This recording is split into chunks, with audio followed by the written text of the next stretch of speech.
PhD विभाग से जुड़ी हुई शहरी पेयजल योजनाओं के क्रियान्वयन पर इस वक्त की बड़ी खबर आपको बता रहे हैं। सरकार ने अमृत 2.0 योजना के क्रियान्वयन में किया है सबसे बड़ा बदलाव। अब पीएचडी एमडी जेजेएम को सौंपी है अमृत 2.0 के क्रियान्वयन की कमान। तो पीएचडी एमडी जेजेएम कमर उल जमान चौधरी अमृत 2.0 योजना के राज्य स्तरीय प्रभारी नियुक्त हो गए हैं और अमृत 2.0 योजना की क्रियान्विति के साथ ही मॉनिटरिंग की भी जिम्मेदारी इन्हें मिली है।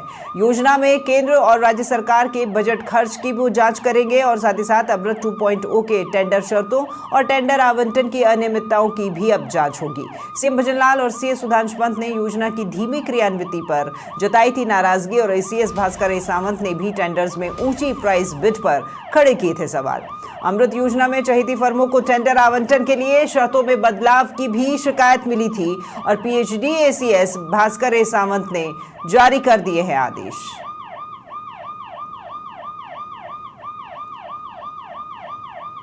तो शहरी पेयजल योजनाओं के क्रियान्वयन पर जुड़ी हुई ये बड़ी खबर आपको इस वक्त की हम बता रहे हैं। यहां पर सरकार ने अमृत 2.0 योजना के क्रियान्वयन में एक बड़ा बदलाव कर दिया है। ज्यादा जानकारी लेते हैं, वरिष्ठ संवाददाता राकेश शर्मा हमारे साथ में जुड़ गए हैं। राकेश जी, सरकार की जो योजना है अमृत 2.0, इस योजना को लेकर के एक बड़ा बदलाव किया गया है।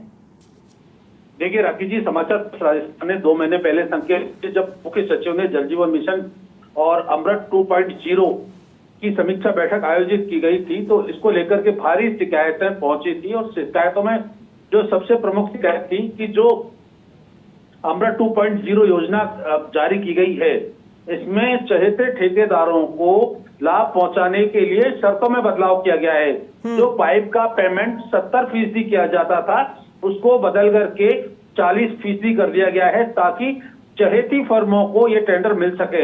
इससे 70% जब पाइपों का पेमेंट नहीं मिला तो बड़ी जो कंपनियां हैं जिनमें ये कार्य करने की क्षमता थी, वो उन्होंने इस पूरी टेंडर प्रक्रिया में भाग ही नहीं लिया। जिन चहेती फर्मों को ये टेंडर किए गए, उनके पास जो है इतना लंबा चौड़ा ना तो वित्तीय प्रभार है और ना ही उनके पास इतना कार्यानुभव है, और इसकी शिकायत लिखित में पीएचडी प्रशासन और सरकार तक पहुंची थी। इसके अलावा जो इसके कार्य थे, जो टेंडर आवंटन की प्रक्रिया बहुत देरी इसमें की गई है, जो बहुत पहले हो जानी चाहिए थी। जो इसकी प्राइस बिड हैं, वो प्राइस बिड भी बहुत ज्यादा जो टेंडर दर है, टेंडर रेट है आरटीपीपी एक्ट के अनुसार, उससे अबव में अधिकांश ली जा रही हैं। ये शिकायत भी सीएम और सीएस तक पहुंची थी।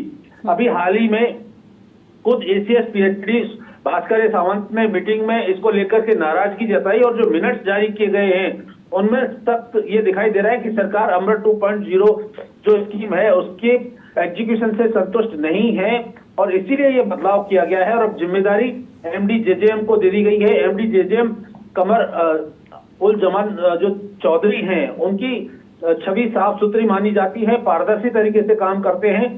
तो अब जो प्रक्रिया आपसे पहले अपनाई गई, चाहे उसमें टेंडर जारी करने की हो, निविदा शर्तों में बदलाव की हो या वित्तीय जो मामले हैं, उनकी पूरी मॉनिटरिंग अब जो है एमडी जेजेएम करेंगे और इसमें पारदर्शिता के साथ साथ प्रगति लाने की भी उम्मीद है। साथ ही जो नियम विरुद्ध कार्य किए गए हैं, चाहे वो टेंडर आवंटन हो या आरटीपीपी एक्ट के विरुद्ध तो टेंडर दरों से ज्यादा प्राइस बिड खोली गई है, उनकी भी अब जांच होगी ताकि राजस्व को नुकसान ना हो, राजकोष को घाटा ना हो।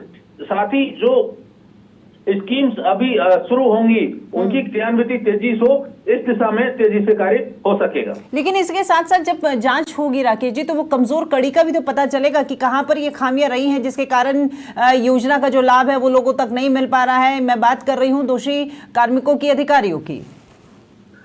बिल्कुल, देखिए जो दोषी अधिकारी थे उन्होंने एक पूरा ताना बाना बुना कि किस तरीके से चहेती फर्म को टेंडर आवंटित किए जाए। तो पहले निविदा की शर्तों में बदलाव, निविदा की शर्त में बदलाव करने के बाद प्राइस बिड खोली जानी थी। टेक्निकल बिड 3 महीने खोली जा चुकी थी, उसके बावजूद जो है प्राइस बिड नहीं खोली जा रही थी। इसको लेकर के क्योंकि सीएम ने हाल ही में जब समीक्षा बैठक ली थी तब ये कहा था कि कार्यादेश जारी नहीं किए जा रहे हैं, बजट घोषणाओं की पालना नहीं की जा रही है।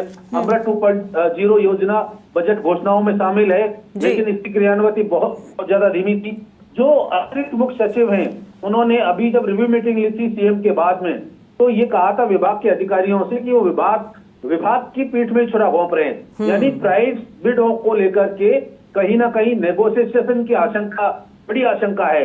और इसमें जिनको टेंडर आवंटित किए हैं उन अधिकारियों पर बड़ी भारी ठेकेदारों से साठ-गांठ करके और कमीशन खोरी की भी इसमें जो है बू आ रही थी, और इसको लेकर के कई शिकायतें भी हैं।